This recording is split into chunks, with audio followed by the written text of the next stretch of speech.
So, hello, my name is Teodor. I'm a first-year master's student at the University Polytechnic of Bucharest. And together with my mentors, Edi Staniloiu and Răzvan Nițu, we're working to replace DRuntime hooks with templates. I picked this project up in order to port the applications to embedded systems. Because what's preventing us from doing this currently is the fact that DRuntime is currently large. It's about 16 megabytes on my system. And one of the reasons for this, in our opinion, is the fact that runtime hooks take up lots of space. And we believe that porting them to templates will allow us to have a smaller runtime, thus being able to use the for embedded applications. And just to put everyone into context, runtime hooks are functions with which the compiler replaces high-level expressions written by programmers. We'll have plenty of examples for this, don't worry about them. The question that we're trying to answer is, do templates actually reduce executable size? We'll talk about this towards the end a little bit. As an example of the current workflow, you start with a regular high-level expression like this one, where you create a static array. And then what the compiler does is that when it's generating its intermediate representation, it replaces this expression with a call to the array constructor, as you can see here. And then later, during linking, libdruntime is brought, which contains all the hooks, regardless of whether we're using them or not. And then these hooks are brought into the resulting executable, all of them. Which means that in this particular case, we also get, for example, the array append, which we don't use. This is where the bloatware comes from the fact that we're statically linking in this case. All right, but there are other disadvantages as well. Before that, you may think, well, if you want to run the application on embedded systems, that's fine. You can just use better C. But this is not really the case, because better C simply is very restrictive. We lose lots of these features, and we would like to keep them. And with our approach, we get to keep them. Moving on to the disadvantages, the first one is that if we look at this code, for example, this is one of the existing runtime hooks. It just appends array Y to array X. And for doing this, it requires some type information. And this type information it gets by using this parameter of TypeInfo. TypeInfo is an internal class used by the compiler and runtime, and it's used to obtain various type-related information at runtime, such as, in this case, the unqualified type and the size of the elements. But all this information is actually available at compile time, and we can get it at compile time. The advantage of doing so is that this highlighted code is expensive performance-wise, because TypeInfo is a hierarchy of classes that we need to search for in order to find these pieces of data that we need. So if we simply remove this code from the runtime and just replace it with compiler inserted data, we could move all this underperforming code to the compiler, which is where it should be.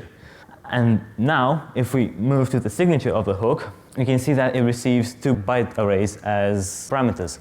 But in reality, those parameters, those arrays are typed. So they all have their types. But in this case, being byte arrays, the compiler can't do any type checks on them. And for this reason, these hooks are a bit unsafe. Similarly enough, the return type is void array, which is also on the unsafe side. Furthermore, if we look at what the hook does essentially, is that it extends array X, so that now it has room for the elements in Y, and then it memcopies the elements in Y to X, and then calls the post bits of those elements. But in case the type defines a copy constructor, that copy constructor isn't called. So we can also cover that case in our approach. Basically, if you put it all together, there's plenty of room for improvement on this hook, and the situation is pretty similar with the others. So now, one other disadvantage comes from maintainability. If you look at this backend lowering, this is how the call to DRA append is made in the compiler's backend. And just by a quick show of hands, who can quickly, like in 1 second from looking at this, tell what this code does? All right, so you can. Cool. All right, all right, 2 people, thanks. Well, that's an answer too. All right, now compare this code with this code, all right? So which of you thinks that the code on the left is more readable and easier to maintain? All right, so quite a few hands. I think I got my point across. On your left or on Yeah, on my left. Yes. Yeah, you're right. You're right, yeah. So the front-end lowering is easier to maintain, thus likely to be less buggy. So to put it all into perspective, what we want is that the applications only use that the hooks, only carry on the hooks that they use, right? No extra baggage. For this, we convert each hook to a template, so that in the resulting executable file, each hook becomes a template instance. This allows us to type check the template arguments and the type that they return. In addition, we want to remove the usage of TypeInfo from templates and leverage that information at compile time, which will increase performance because we now save up on runtime computations, we don't do typecasts and stuff like that. Obviously, as I've just showed you, we want to improve maintainability by moving the lowering to the front end. One thing that will become a pain for us in the future, and it already has, is the fact that compile times do increase, and we'll talk about this towards the end. We will be trying to decrease, to somehow get them to decrease and at least keep them manageable, because doing more semantic analysis is definitely going to result in longer compilation. All right. So at this point, you're probably thinking that people must have taken this project up. I mean, the benefits are obvious. Yes, you do have longer compile times, but you have shorter running times, and this sounds like a good trade-off, at least in my opinion. So the truth is that people have tried it, and they've made good progress, and I'm trying to make a shout-out to them, although they're not here. So the first was Lucia Kojokaro, also from my university. And in 2017, she worked and she successfully converted 3 runtime hooks to templates. One being compare, it just compares in orders arrays. The other one is equals, and it compares and checks if arrays are equal. And the last one is kind of nice. It replaces switch conditions when the cases are strings with switch conditions where the cases are integers, so that now you can binary search across them. And then Dan Prinzel came in 2019 for his GSOC project, and he successfully lowered the array set length, which is a great thing. And he also started working on other hooks that I later picked up, and I'm finishing right now. So you see, the progress in this field has been somewhat slow. This is because in order to change lowerings, you need knowledge of compiler internals, which is not necessarily an easy thing. But the most important thing that we need to consider and to keep in mind when converting hooks to templates is the fact that they have to be absolutely transparent to the user. So no matter what the hook does, the user shouldn't know it's there. And this becomes the pain at some point, and I'll show you some examples later. So essentially what we propose is to start from regular decode. Then in the semantic analysis phase, so in the front end, the compiler should pick the hook up as a template, create a call to it, so that after linking, the executable file only contains that instance of the hook. As a disclaimer, I know that hook should have a mangled name, but it would have been too long for this drawing and it would have simply been less readable, so I just chose to show it like that. Now we'll get small executables as a result. All right, so now I'm going to share with you some of the challenges that we faced and the solutions that we found for them. Maybe you will work on converting hooks to templates yourselves, why not? Or probably you've also had to deal with similar errors, and this, in my experience, will prove helpful to you. And anyway, they're fun stories and they're quite good lessons in general. So as a statistic, there are 38 hooks in total. This is the full list. My peers have already converted 4 of them to templates, and we have converted 9 to templates, and these are the lists. All right, so throughout these 9 conversions, we've learned quite a few stuff. The first one is related to CTFE. So we'll start with our same example, but first let's put it into some context. So what we want here is to evaluate the function foo at compile time. All right, this is fine. Foo creates a static array, which is a copy of b here. So now the expression you've already seen, it looks like that. Semantic analysis comes, replaces it with a call to the array constructor, and the question is, what should CTFE do? Well, it should interpret this, right? Not exactly, because S defines a postbit. And because it defines a postbit, what needs to happen is that the contents of B should first be memcopied into A, and then this postbit should be called. Good.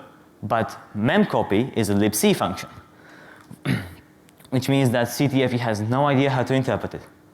All right? So CTFE cannot interpret this hook as it is.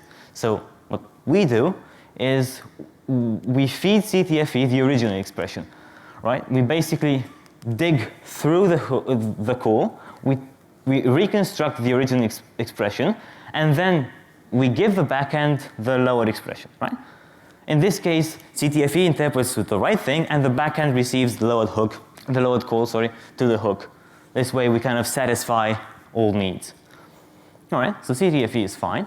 And then we used lots and lots and lots of comma expressions. Comma expressions are simply chains of the expressions that are basically just added together, and then you pass these to the code generator. All right. And we use these as sort of tricks to get our way across some of the pitfalls that we tend to fall into. So to start with one of them, we're trying to append elements and arrays here. So basically, what happens is we append 2 arrays, right? And the hook that we use is DRuntime. Cool? Then we only append 1 element to an array. And we thought, well, why not use the same hook? Because you can get this done with a static if and check whether this parameter is an array or an element, right?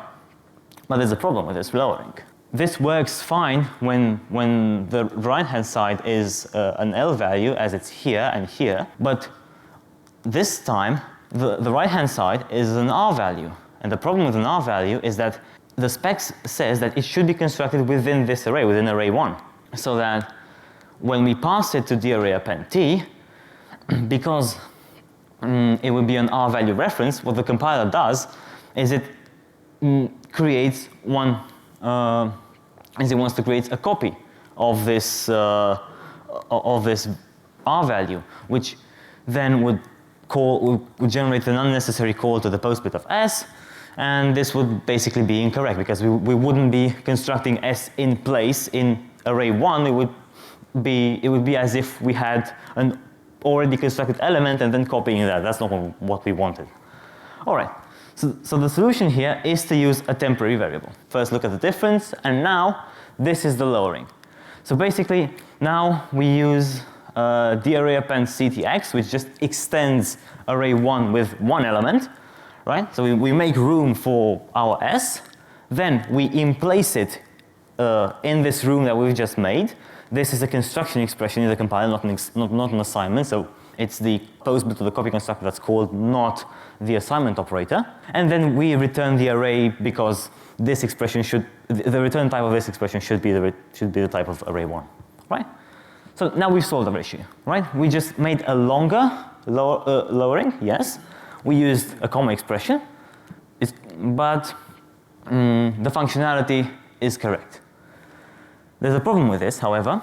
What if now we're trying to lower something more complex? This time, the expression contains an R value as a left-hand side, right? So if we did our previous lowering, what will happen is that first, if you take a look at this function, what it does is, it increases a global counter and then it returns an array. For this reason, after appending this element, the counter should obviously be 1, right? Because we only call foo once. But then if you look at the lowering, foo is called 3 times, here, here, and here, right? So the counter would be 3. And in order to avoid this, we call foo once here, we save the result to a temporary variable, and then we pass that temporary variable instead of the call to foo. This way, the assertion stays true, because we only have 1 call as opposed to 3, right? So common expressions are neat ways in which to sort of save the result of R values and not evaluate them more than you should. Right. Okay. Then there was another problem, this time with forwarding arguments, and we also solved it via common expressions. So with DIP 1008, Attila spoke about it earlier today, a little bit, we want to have no GC exception handling. So basically, we just want to ref count exceptions just like other types.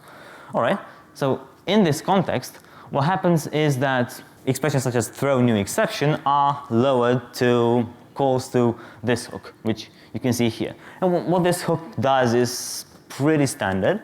You just allocate an exception, initialize it, ref count it, and then call its required copy construct. All right? It's quite sensible, only that this doesn't work. Because DIP 1008 is still needs some work, and forwarding arguments doesn't work properly. And we couldn't just skip the forwarding part and just pass the arguments, because that way we would lose storage classes like reference or scope, and that might have ended up calling the wrong constructor and all hell would have broken loose. So that was a no-go. For this reason, we needed to call the constructor anyway. We couldn't do without it. So what we had to do was to move this call somewhere else. Well, there are only 2 places here. You only have the hook or the lowering. So the result was to get the call to the constructor out of the hook and into the lowering, right? So now we only return an allocated throwable, and then the lowering deals with calling the constructor and also uses this temporary variable as I showed you previously, right? This is kind of a workaround until DIP 1008 is working properly, and then we'll happily move the call to the hook to the constructor inside the hook where it probably should be in the first place. Right. So common expressions are rather nice. Okay. And this one example was particularly interesting for us. So take a look at the test case, so to speak. So we are creating static array A as a copy of static array B. This is very similar to the examples that I showed you in the beginning. But this time they're immutable. It's important that they're immutable. The lowering is just create the arrays as they are, and then call the required hook that initializes A from B. All right, it's pretty nice so far. And the hook more or less does this. This is a compact representation of the hook. It's somewhat more elaborate, but the main points are here. And what's important is on this slide. All right, we're calling the hook, and the hook gets basically 2 arguments, 2 arrays, and then it returns the constructed array. Cool. But in this case, notice that the arrays are of type immutable S. All right, so basically you're giving the hook 2 things that cannot be modified. You return a thing that cannot be modified, and in addition, the constructor of S is pure. So what you end up with in this case is that the call to this array gets unmodifiable things. It calls a pure constructor, and then it does nothing with the result. All right, and this triggered warnings just because to the compiler this looks like a useless call. You have a pure function, you give it immutable things, and you do nothing with the result. Why are you doing it in the first place? And the thing here was that we were actually doing initialization with it, but the compiler didn't know this. It couldn't have known, because to the compiler, arrays A and B, or array A, which is what's of interest to us, was already initialized here. So to the compiler, it looked like we were typing nonsense here, all right? And we actually got some warnings for not getting the return type of this hook and doing nothing with it. And there were even cases where probably this might have been optimized out simply because it was a useless function call, as I said. All right, so we had to find a solution for this. And since the problem was the fact that we were not using the return type, well, we changed the lowering, right? So now we said, fine, if you want us to use the return type, let's use it. And now the array constructor creates array A, and it has to be returned into the array A here, all right? And the way it does it is it creates it on its own stack, then returns it, all right? Simple enough, but there's a problem with the way the hook looks like now. Because this struct s is nested inside the foo function, this means that it also has a context pointer, right? And you still need to initialize 2 here with the default values of the structure. But you don't have access to the context pointer of s from the context of the array constructor to here, because they are different functions, so different context, right? So you cannot initialize 2 here. The compiler simply dished out an error and said that, well, no. All right? And this was kind of annoying. So, but the solution was kind of obvious, because if you think about it, there's no reason to initialize 2 here. I mean, we're default initializing 2, right? But then we're replacing everything that we've initialized with, you know, stuff from B. So the solution was, all right, fine, void initialize. Void initialization meant that now we had a non-initialized 2. We didn't have to worry about the context pointer. That was fine. But we also ran into some trouble with this. But first of all, this thing compiled. So we got some progress out of this. All right. And now let's see why this also, let's say, doesn't hamper performance. Because if you look at it from a bird's eye view, maybe it would seem inefficient to allocate an array on this stack and then pass it onto this stack, because it seems as if 2 is being copied from the array constructor to foo, right? Well, it's actually not the case, because of a nice little compiler optimization called NRVO. And what NRVO stands for is name return value optimization.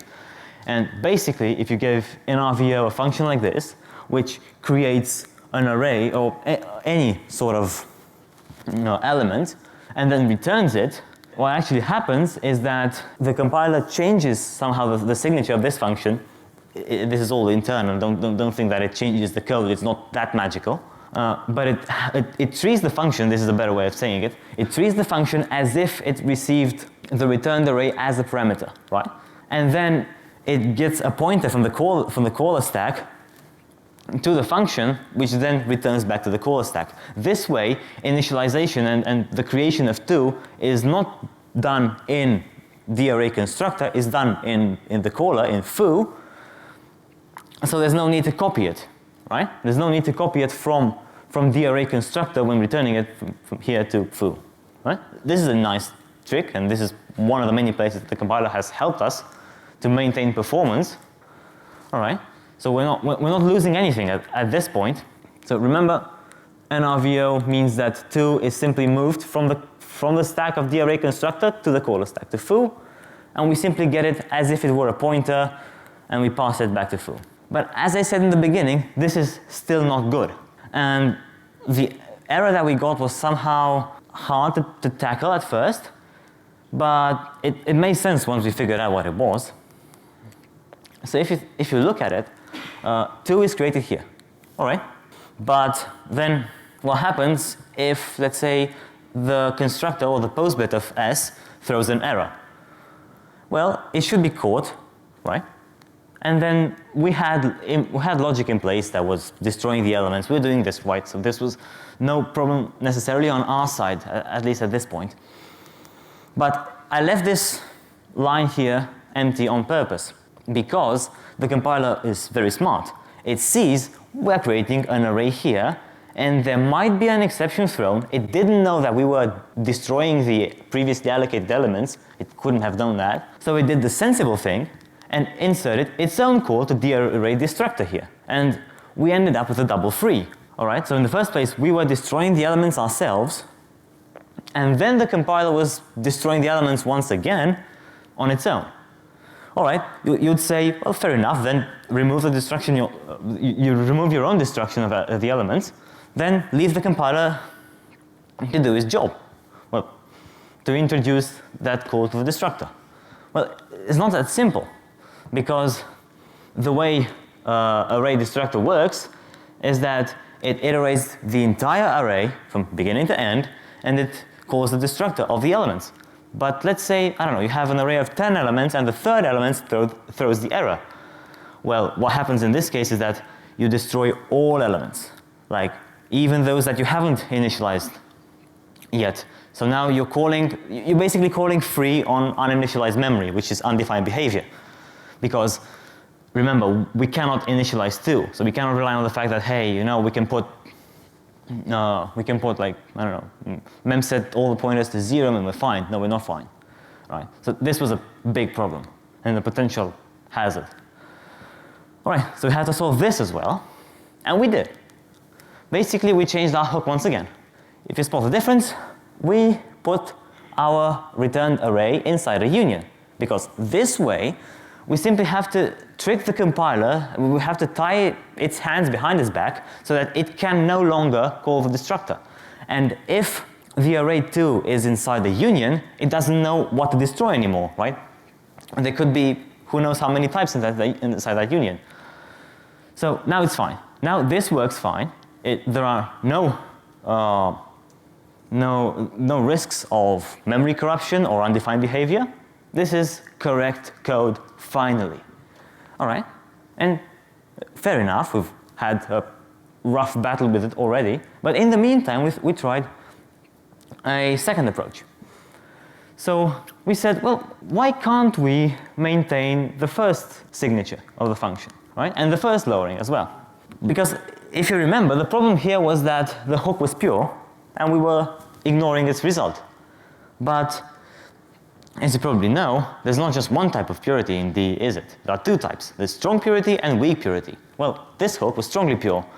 It's because its arguments were immutable and the post bit of S is pure. But then maybe if the hook was weakly pure, so if we passed it a mutable argument, then the compiler might say that, well, this call isn't necessarily useless because it might mutate that argument. This is exactly what we did. We passed it a masked sort of pointer that was not initialized. We never do anything about it. We simply ignore it when doing the lowering.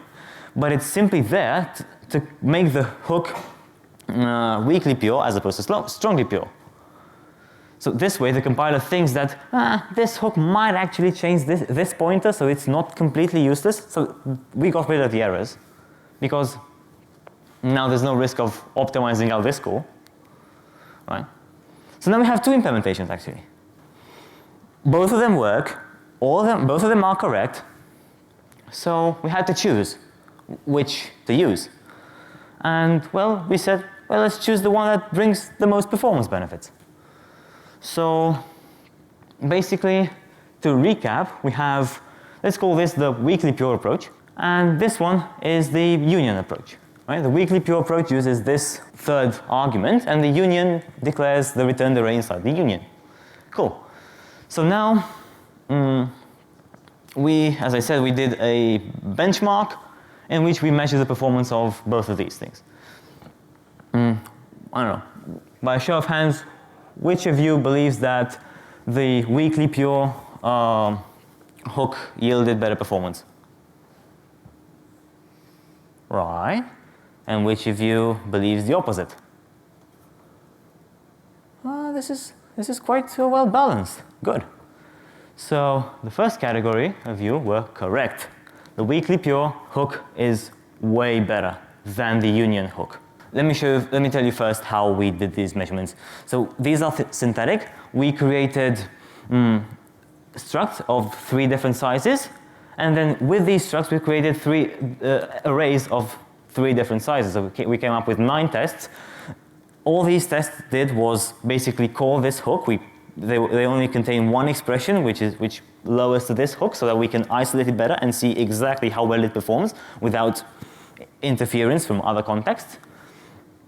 And the results are quite obvious. And the reason for this lack of performance from the union hook is that if you look at it, there's no NRVO here, because for the same reason that the compiler doesn't insert the call to the array destructor here, it also doesn't NRVO this because it cannot know which part of this union we're going to use. So it cannot simply give us an array, a pointer into that, and move that to the calling stack, right? So we won some and we lost some with this approach. But luckily, we have the weakly pure approach, which is both correct and, if you remember, yields better performance than the old hook, right? On all cases. Cool. So now I'll show you the benchmarks. I've already talked to you about how they are set up. So as I said, we only have like a single line basically per test case where we use one expression that lowers to the hook.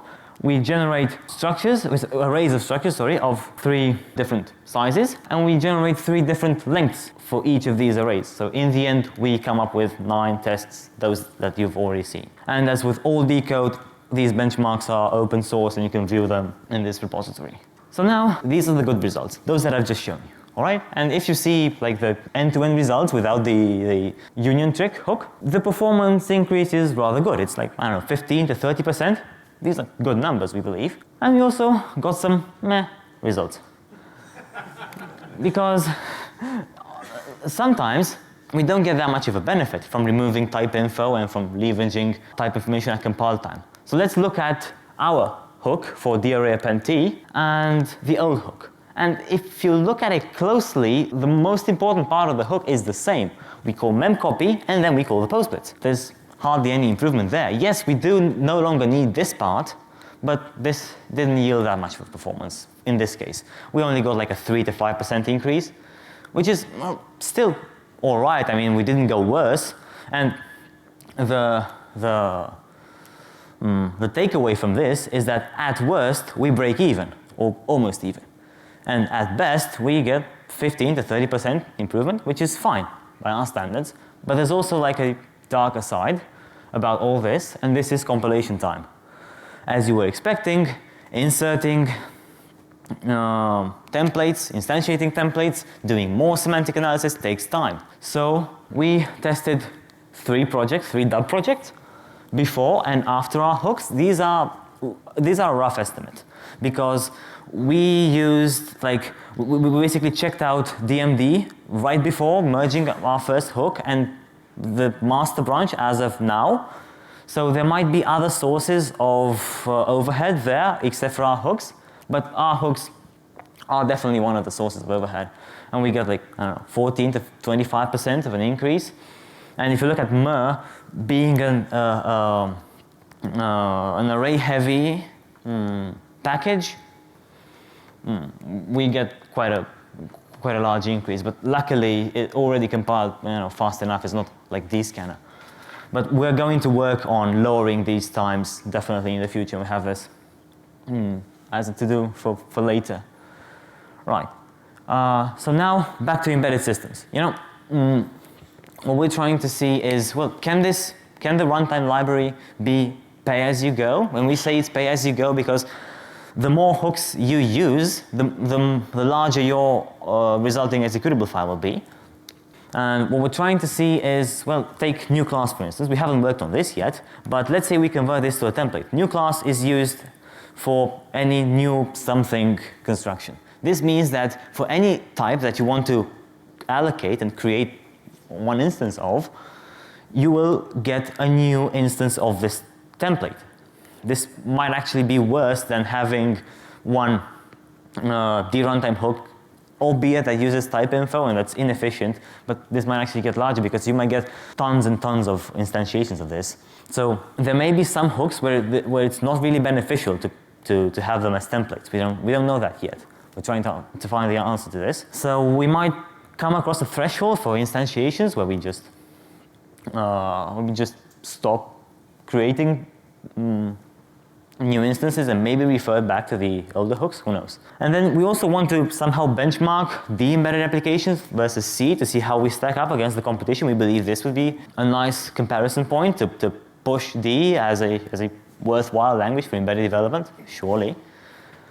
Right, so some key points to take from this talk are the fact that we're now having this workflow which inserts hooks at the in the backend at the intermediate representation level, which means their parameters are not checked, which means they use TypeInfo, which is inefficient, and which means that we get larger executable files as a result. Then we want to change this approach, move the lowering to the front end. This will also be consistent across the other D compilers because they share the front end with DMD, whereas they use their own backends. This will reduce the number of templates that we use in our executable files, and we also come across various challenges that we overcome, and I hope you found them interesting and perhaps useful in your projects. And in the end, we got some good results, and we're looking forward to see similar or hopefully better ones in the future. All right, this is it for my presentation. Thanks a lot, and go ahead and ask questions.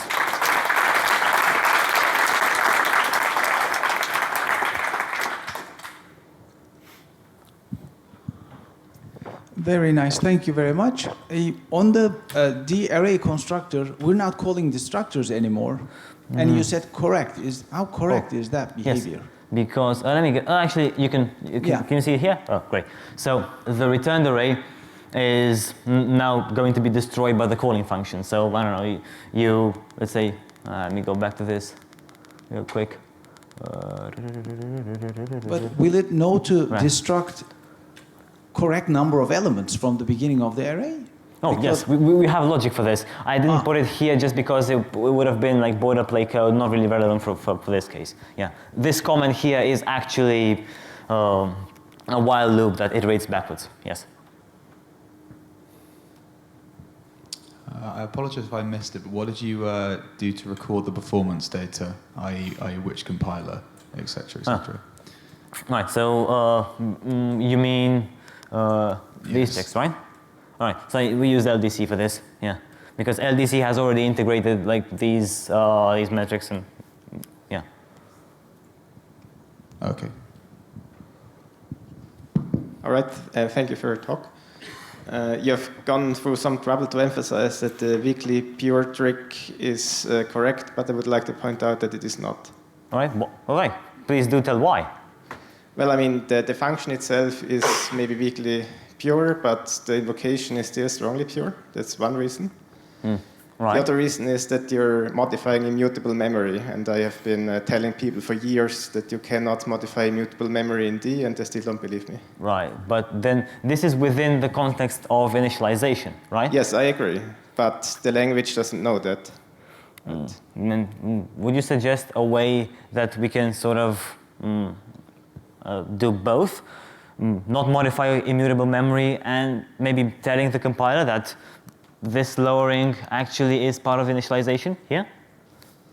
Yeah, I mean, the issue is basically there's no language support for manual memory management for immutable stuff, and that's what you're doing. And so there needs to be some language support for this. Otherwise, it just will not work. All right, yeah. Sounds good. So at this point, I don't think we can do anything, so unfortunately, yeah. Yeah, so we are breaking the type system, to be clear, but yeah, that's what we're doing right now, and it seems that it works. Yeah, I mean, I don't say it doesn't work. I'm just saying it's not correct, and it won't work with every compiler. Right? It may break randomly. Is my point. Is it possible that this could increase the binary size since we are going to have many different instantiations of these functions? There is. We haven't measured that yet, but we plan to do so in the near future, and then maybe we'll change our strategy as a result. Yes? Sorry, I just want to add something to like Timon's observation. So, yeah, you're perfectly correct, but the fact is like the same thing was happening before our changes. They were just happening in expression to intermediate representation implementation, and they were just like bypassing the checks altogether. But like so, implementation-wise, the thing is the same. Yeah, I mean, the difference is that before it was happening in the backend, and now it's happening in the front end. And as far as the backend is concerned, this could have been user code, and it's just user code that has undefined behavior. But if the backend does weird stuff, that's fine, because it knows about it. Yeah. About changing the immutable memory, I think there's another places on the DRuntime that changes immutable memory. So yeah. Yeah. I know it's kind of problematic because some compilers would make immutable memory in the read-only section, but yeah, it changes in other places. I don't recall where, but yeah. Right. I mean, neither do I from the back of my head, but I know this is somewhat common. Yes. So, a common problem with approaches like this with the templates, where you have a template for all of these different types, what you're actually doing with them is extremely similar, but you're going to have one template for every single one, right? Mm-hmm. Yeah. You generate 12,000 structs, which are actually the same thing, but you're going to have a completely, every single, like the whole body of that function, you're going to have a new symbol for it. Right. And in your binary at the end, you're going to end up with, nothing is going to fold those symbols into each other. And even if it did, you've still paid the price of generating it. Now, that's a difficult problem to solve. But is it possible that there's a sort of halfway where some of the implementation you could do in a less templated way? So you could, for example, the destroying the elements in reverse order, that is something you would extract that out with type erasure into a non-templated function, which means that there would only be one, there's just going to be one set of instructions for that generated once, and just a function call, you mark that as no inline as well, because you don't care about the exception path being inlined, right? And that could mean that, you could see potentially performance improvements because of the smaller code in the function, but also probably you could potentially see massive improvements in compile times and binary size. Right, no, this is actually a very good point, thanks. We might do that. I think we got time for one more question.